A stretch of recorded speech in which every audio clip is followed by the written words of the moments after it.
ప్రధానమంత్రి నరేంద్ర మోడీ తీసుకున్న shocking decision cinema రంగంపై తీవ్ర ప్రభావం చూపింది.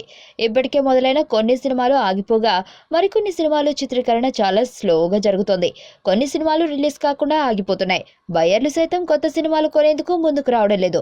ఈ క్రమంలోనే మోడీ దెబ్బకు ఓ టాలీవుడ్ హీరో కెరియర్ కకావికలమైంది. ఆ హీరో ఎవరో కాదు, అల్లరి నరేష్.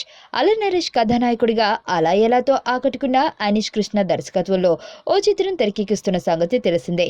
మలయాళ చిత్రానికి ఇది రీమేక్. డిసెంబర్ నుంచి షూటింగ్ స్టార్ట్స్ కావాల్సిన ఈ సినిమా సెట్స్ మీదకు వెళ్లలేదు. అయితే ఈ సినిమా ఇప్పుడు ఆగిపోయిందట. ఈ చిత్ర నిర్మాత దగ్గర వైట్ క్యాష్ లేకపోవడంతోనే ఈ సినిమా ఆగిపోయినట్టు తెలుస్తోంది. ఇక ఇప్పటికే పెద్ద నోట్ల ఎఫెక్ట్ తో నరేష్ చిత్రం ఇంట్లో దయ్యం నాకేం భయం సినిమా విడుదల ఆగిపోయింది. నరేష్ ఒప్పుకోవాల్సిన మరో 2 సినిమాలు సైతం ఇదే కారణంతో ఆగిపోయినట్టు తెలుస్తుంది. ఏదేమైనా పెద్ద నోట్ల రద్దు అల్లరి నరేష్ పై బాగా ఎఫెక్ట్ చూపించిందన్న టాక్ ఇండస్ట్రీలో వినిపిస్తోంది. అసలే నరేష్ కెరియర్ అంతంత మాత్రంగా ఉంది. వరుస ఫ్లాపుల్లో కొట్టుమిట్టాడుతున్నాడు. ఒక హిట్ కోసం ఎదురు చూస్తున్నాడు. ఈ టైంలో మోడీ డెసిషన్ నరేష్ కెరియర్ ను మరింత ఇబ్బందుల్లోకి నెట్టేసింది. నీ స్నేహితుడు ఎవరో తెలిస్తే నీ క్యారెక్టర్ తెలుస్తుంది. నీ శత్రువు ఎవరో తెలిస్తే నీ కెపాసిటీ తెలుస్తుంది.